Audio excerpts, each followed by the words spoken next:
ನಮಸ್ಕಾರ. ಇತ್ತೀಚೆಗೆ ವೀಕ್ ಪತ್ರಿಕೆ ಇದೆಯಲ್ಲ ಇಂಗ್ಲೀಷ್ದು, ಅದೊಂದು ಸರ್ವೆ ಮಾಡಿತ್ತು. ಭಾರತದಲ್ಲಿ ಯಾವ್ಯಾವ ಪದ್ಧತಿನ ಜನ ಉಪಯೋಗಿಸ್ತಾ ಇದ್ದಾರೆ, ಎಷ್ಟು ಪರ್ಸೆಂಟೇಜ್ ಉಪಯೋಗಿಸ್ತಾ ಇದ್ದಾರೆ ಅಂತ. ಅದರಲ್ಲಿ ಹೋಮಿಯೋಪತಿ ಉಪಯೋಗಿಸೋರ ಸಂಖ್ಯೆ 10% ಅಂತ ಅದು ಹೇಳಿತ್ತು. ಅದರಲ್ಲಿ ಹೋಮಿಯೋಪತಿ ಉಪಯೋಗಿಸೋರ ಸಂಖ್ಯೆ 10%ಕ್ಕಿಂತನೂ ಜಾಸ್ತಿ ಆಗ್ತಾ ಇದೆ ಅಂತ ಆ ವರದಿ ಹೇಳಿತ್ತು. ಬರೀ 10% ಅಷ್ಟೇ ಅಲ್ವಾ ಅಂತ ನೀವು ಅಂದ್ಕೋಬೋದು. ಆದರೆ ನೋಡಿ, ನಮ್ಮ ಭಾರತದ ಪಾಪ್ಯುಲೇಷನ್ ಎಷ್ಟಿದೆ, ಅದರಲ್ಲಿ 10% ಅಂದರೆ ಸಾವಿರ ಕೋಟಿ ಆಗ್ತಾರೆ. ಹಾಗಾಗಿ ಹೋಮಿಯೋಪತಿ ಭಾಳ ಬೇಗ ಈಗ ಪ್ರಸಿದ್ಧಿಗೆ ಬರ್ತಾ ಇದೆ. ಪ್ರಸಿದ್ಧಿಗೆ ಬರ್ಬೇಕಾದ್ರೆ ಕೆಲವರು ಹೊಟ್ಟೆ ಕಿಚ್ಚು ಆಗುತ್ತಲ್ವ. ಅವ್ರೇನಂತಾರೆ, ಇಷ್ಟು ಬೇಗ ಹೋಮಿಯೋಪತಿ ಪ್ರಚಾರಕ್ಕೆ ಬರೋಕ್ಕೆ ಮತ್ತು ಜಾಸ್ತಿ ಪ್ರಸಿದ್ಧಿ ಆಗ್ತಾ ಇರೋದಕ್ಕೆ ಕಾರಣ ಅವರು ಹೋಮಿಯೋಪತಿಕ್ ಮೆಡಿಸನಲ್ಲಿ ಸ್ಟಿರಾಯ್ಡ್ ಆಗ್ತಾರೆ ಅಂತ. ಇತ್ತೀಚೆಗೆ ಸ್ವಲ್ಪ ಕಡಿಮೆ ಆಗಿದೆ. ನಾವು ಪ್ರಾಕ್ಟೀಸ್ ಶುರು ಮಾಡಿದಾಗ ಯಾರು ಹೋಮಿಯೋಪತಿ ಅಂದ ತಕ್ಷಣ ನೀವು ಸ್ಟಿರಾಯ್ಡ್ ಆಗ್ತೀರಲ್ವ. ಇತ್ತೀಚೆಗೆ ಪರವಾಗಿಲ್ಲ. ಆದರೆ ನಾವು ಹೋಮಿಯೋಪತಿ ಮೊದಲು ಪ್ರಾಕ್ಟೀಸ್ ಶುರು ಮಾಡಿದಾಗ ಹೋಮಿಯೋಪತಿ ಔಷಧಿ ಅಂದ ತಕ್ಷಣ ಸಾರ್ ಇದರಲ್ಲಿ ಸ್ಟಿರಾಯ್ಡ್ ಇರಲ್ವ ತಾನೇ ಅಂತ ಪೇಷಂಟೇ ಕೇಳೋರು. ಮತ್ತು ಬೇರೆ ಪದ್ಧತಿ ಡಾಕ್ಟ್ರುಗಳಂತೂ ಹೋಮಿಯೋಪತಿನ ಬಿಡ್ರಿ, ಅದು ಸ್ಟಿರಾಯ್ಡ್ ಇರುತ್ತೆ ಅನ್ನೋರು. ಯಾಕೆ ಈ ರೀತಿ ಅನುಮಾನ ಬಂತು? ನಿಮಗೂ ಕುತೂಹಲ ಇರ್ಬೋದಲ್ವಾ. ಇವತ್ತು ಹೋಮಿಯೋಪತಿ ವೈದ್ಯಕೀಯ ಪದ್ಧತಿಯಲ್ಲಿ ಸ್ಟಿರಾಯ್ಡ್ ಉಪಯೋಗ ಹೇಗೆ ಮಾಡ್ತಾರಾ ಇಲ್ವಾ, ಮಾಡಿದ್ರೆ ಎಷ್ಟು ಮಾಡ್ತಾರೆ, ಅದು ಲೀಗಲ್ಲ, ಇದ್ರ ಬಗ್ಗೆ ಮಾತಾಡೋಣ. ನಿಜ ಹೇಳಬೇಕು ಅಂದರೆ ಹೋಮಿಯೋಪತಿ ವೈದ್ಯಕೀಯ ಪದ್ಧತಿನಲ್ಲಿ ಯಾವುದೇ ರೀತಿ ಸ್ಟಿರಾಯ್ಡ್ ಔಷಧಿಗಳನ್ನು ಉಪಯೋಗಿಸಲ್ಲ. ಯಾಕೆಂದರೆ ಅದು ಅಲೋಪತಿ ಔಷಧಿ. ನಾವು ಆ ಥರ ಸ್ಟಿರಾಯ್ಡ್ ಔಷಧಿ ಉಪಯೋಗಿಸೋಕ್ಕೆ ಅವಕಾಶನೇ ಇಲ್ಲ ಕಾನೂನಲ್ಲಿ, ಮತ್ತು ನೈತಿಕವಾಗೂ ಕೂಡ ಅದು ತಪ್ಪು. ಮತ್ತೆ ಯಾಕೆ ಈ ರೀತಿ ಅನುಮಾನ ಬಂತು? ಏನಂದರೆ, ಮುಂಚೆ ಹೋಮಿಯೋಪತಿ ಔಷಧಿ ಪ್ರಾಕ್ಟೀಸ್ ಮಾಡೋಕ್ಕೆ ಯಾವುದೇ ರೀತಿ ನೀವು ಕಾಲೇಜಿನಲ್ಲಿ ಓದೋ ಅವಶ್ಯಕತೆ ಇರಲಿಲ್ಲ. ಇವಾಗ ಯಾವುದೇ ಡಿಗ್ರಿ ಮುಗಿಸಿರೋರು ಅಥವಾ SLC ಮುಗಿಸಿರೋರು ಪೋಸ್ಟಲ್ ಕೋರ್ಸ್ಗಳನ್ನು ಮಾಡಿ ಹೋಮಿಯೋಪತಿ ಔಷಧಿನ ಕೊಡ್ತಾಯಿದ್ರು. ಎಲ್ಲ ಫೀಲ್ಡ್ನಲ್ಲಿರೋ ಹಾಗೆ ಈ ಫೀಲ್ಡ್ನಲ್ಲೂ ಕೆಲವರು ಕುತಂತ್ರಿಗಳು, ಬೇಗ ಸಾಹುಕಾರ ಆಗಬೇಕು ಅನ್ನೋರು ಏನು ಮಾಡ್ತಿದ್ರು, ಹೋಮಿಯೋಪತಿ ಔಷಧಿ ಜೊತೆಗೆ ಸ್ಟಿರಾಯ್ಡ್ ಔಷಧಿನ ಪುಡಿ ಮಾಡಿ ಅದ್ರ ಜೊತೆ ಬೆರೆಸಿ ಕೊಡ್ತಾಯಿದ್ರು. ಅದರಲ್ಲೂ ಚರ್ಮದ ತೊಂದರೆಗಳು, ಆಸ್ತಮಾ, ಜಾಯಿಂಟ್ ಪೇನ್, ಇದಕ್ಕೆಲ್ಲ ನೀವು ಸ್ಟಿರಾಯ್ಡ್ ಔಷಧಿ ತೊಗೊಂಡಾಗ ನಿಮ್ಮ ನೋವೆಲ್ಲ ಕಡಿಮೆ ಆಗುತ್ತೆ. ಯಾಕೆಂದರೆ ಇದೆಲ್ಲ ರೋಗ ಪ್ರತಿರೋಧ ಲಕ್ಷಣದ ಒಂದು ಚಿಹ್ನೆಗಳು. ನೋವು ಬಂದಿದೆ ಅಂದರೆ ನಿಮಗೆ ದೇಹ ಪ್ರತಿಕ್ರಿಯೆ ಕೊಡ್ತಾ ಇದೆ ಅಂತ.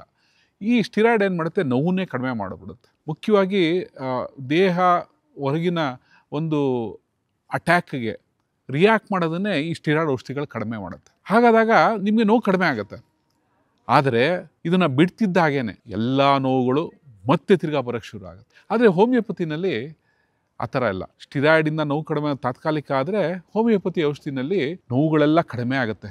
ದೇಹನೇ ಅದ್ರ ವಿರುದ್ಧ ಫೈಟ್ ಮಾಡ್ತಾ ಇರುತ್ತೆ. ಹಾಗಾಗಿ ಔಷಧಿ ನಿಲ್ಲಿಸಿದ್ರೂ ಕೂಡ ನಿಮ್ಗೆ ನೋವು ಜಾಸ್ತಿ ಆಗಲ್ಲ. ಹೋಮಿಯೋಪತಿ ಔಷಧಿ ಸ್ಟಿಮ್ಯುಲೇಟ್ ಮಾಡುತ್ತೆ, ಅಂದರೆ ಪ್ರಚೋದನೆ ಮಾಡುತ್ತೆ, ದೇಹನೇ ಕಾಯಿಲೆ ವಾಸಿ ಮಾಡ್ಕೊಳ್ಳೋ ಥರ. ಔಷಧಿ ಏನು ಕೆಲಸ ಮಾಡಲ್ಲ. ಹಾಗಾಗಿ ಮತ್ತೆ ನೀವು ಇನ್ನೊಂದು ಗಮನಿಸಿರ್ಬೋದು, ಯಾವ ವ್ಯಕ್ತಿ ತುಂಬ ದಿವಸ ಸ್ಟಿರಾಯ್ಡ್ ತೊಗೊಳ್ತಾ ಇರ್ತಾನೋ ಅವನು ತೂಕ ಜಾಸ್ತಿ ಆಗುತ್ತೆ. ಮತ್ತು ಮುಖದಲ್ಲಿ ಅನ್ಯಾಚುರಲ್ ಹೇರ್ಸ್ ಅಂತ, ಅಂದರೆ ಇದರಲ್ಲೂ ಹೆಂಗಸರಲ್ಲಿ ಮುಖದಲ್ಲಿ ಕೂದಲುಗಳು ಬೆಳೆಯೋದು ಮತ್ತು ಮುಖ ಊದೋದು.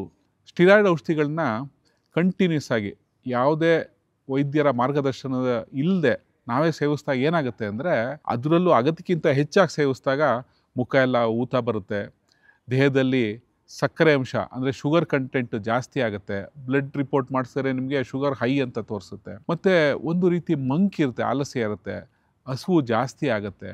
ಈ ಥರ ಎಲ್ಲ ತೊಂದರೆಗಳಾಗುತ್ತೆ. ಮತ್ತು ಹೆಂಗಸರಲ್ಲಿ ಕೂದಲು ಜಾಸ್ತಿ ಆಗೋದು, ಮುಖದಲ್ಲಿ ಹಿರ್ಸುಟಿಸಮ್ ಅಂತೀವಿ, ಅದೆಲ್ಲ ಜಾಸ್ತಿ ಆಗುತ್ತೆ. ಮುಟ್ಟಿನ ತೊಂದರೆಗಳು ಶುರು ಆಗುತ್ತೆ. ಇದೆಲ್ಲ ಅದರ ಅಡ್ಡ ಪರಿಣಾಮಗಳು. ಆದರೆ ಹೋಮಿಯೋಪತಿ ಔಷಧ ಸೇವಿಸಿದಾಗ ಈ ಥರ ಯಾವುದೇ ರೀತಿ ಅಡ್ಡ ಪರಿಣಾಮಗಳು ಇರಲ್ಲ. ಇದು ಯಾಕೆ ಅಂದರೆ ನೋಡಿ, ಕೆಲವು ಎಲ್ಲ ಫೀಲ್ಡ್ನಲ್ಲೂ ಇರೋ ಹಾಗೆ ಇದರಲ್ಲೂ ಕೆಲವರು ಕುತಂತ್ರಿಗಳು ಇರ್ತಾಯಿದ್ರು.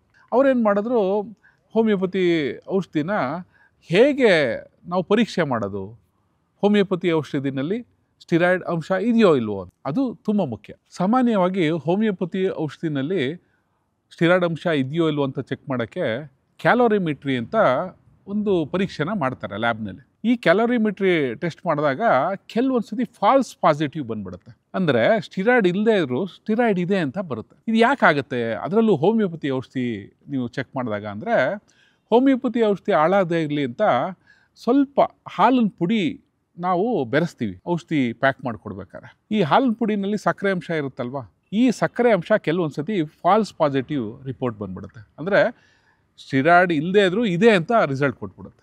ಅದಕ್ಕೆ ಏನು ಮಾಡಬೇಕು? ಈ ಬೇಸಿಕ್ ಟೆಸ್ಟಲ್ಲಿ ಅಕಸ್ಮಾತ್ ಫಾಲ್ಸ್ ಪಾಸಿಟಿವ್ ಬಂದರೆ ಅಥವಾ ಪಾಸಿಟಿವ್ ಬಂದರೆ ಮುಂದೆ ಅಲ್ಟ್ರಾವಯೋಲೆಟ್ ಅಬ್ಸಾರ್ಪ್ಷನ್ ಮೆಥಡ್ ಅಂತ ಒಂದಿದೆ, ಮತ್ತು ಥಿನ್ ಲೈನ್ ಕ್ರೊಮಟೋಗ್ರಫಿ. ಇವೆರಡು ಟೆಸ್ಟು ನೀವು ಅಡ್ವಾನ್ಸ್ ಆಗಿ ಮಾಡಿದಾಗ ಸ್ಟಿರಾಯ್ಡ್ ಇದೆಯೋ ಇಲ್ವೋ ಅಂತ ಆ್ಯಕ್ಯುರೇಟಾಗಿ ಹೇಳುತ್ತೆ. ಹಾಗಾಗಿ ಈ ರೀತಿ ಹೆಚ್ಚಿನ ಟೆಸ್ಟ್ ಮಾಡಿ ಕನ್ಫರ್ಮ್ ಮಾಡಿಕೊಂಡು ಆಮೇಲೆ ನಾವು ಕನ್ಕ್ಲೂಷನ್ಗೆ ಬರಬೇಕು. ಮತ್ತು ಯಾವುದೇ ಕ್ವಾಲಿಫೈಡ್ ಹೋಮಿಯೋಪತಿಕ್ ಡಾಕ್ಟರ್, ಅಂದರೆ ಯಾವುದೇ ಹೋಮಿಯೋಪತಿ ಡಾಕ್ಟರ್ ಕಾಲೇಜಲ್ಲಿ ಓದಿರ್ತಾನಲ್ಲ, ಅವನು ಯಾರೂ ಈ ಥರ ಸ್ಟಿರಾಯ್ಡಲ್ಲಿ ಮಿಕ್ಸ್ ಮಾಡಲ್ಲ. ಇದರಿಂದ ಅವನ ವೈಯಕ್ತಿಕ ಬೆಳವಣಿಗೆ ಮತ್ತು ಇಡೀ ಹೋಮಿಯೋಪತಿ ವೈದ್ಯಕೀಯ ಪದ್ಧತಿ ಬೆಳವಣಿಗೆ ಕುಂಠಿತ ಆಗುತ್ತೆ ಅನ್ನೋ ಗೊತ್ತಿರುತ್ತೆ. ಹಾಗಾಗಿ ನೀವು ಯಾರು ಚಿಂತೆ ಮಾಡೋ ಅವಶ್ಯಕತೆ ಇಲ್ಲ. ನಮ್ಮ ಕನ್ನಡ ಫೇಸ್ಬುಕ್ ಪೇಜ್ನ ಲೈಕ್ ಮಾಡಿ, ಯೂಟ್ಯೂಬ್ ಚಾನೆಲ್ನ ಸಬ್ಸ್ಕ್ರೈಬ್ ಮಾಡಿ. For more updates click on the bell icon. ನಮ್ಮ ಕನ್ನಡ ಡಿಜಿಟಲ್ ಮೀಡಿಯಾ.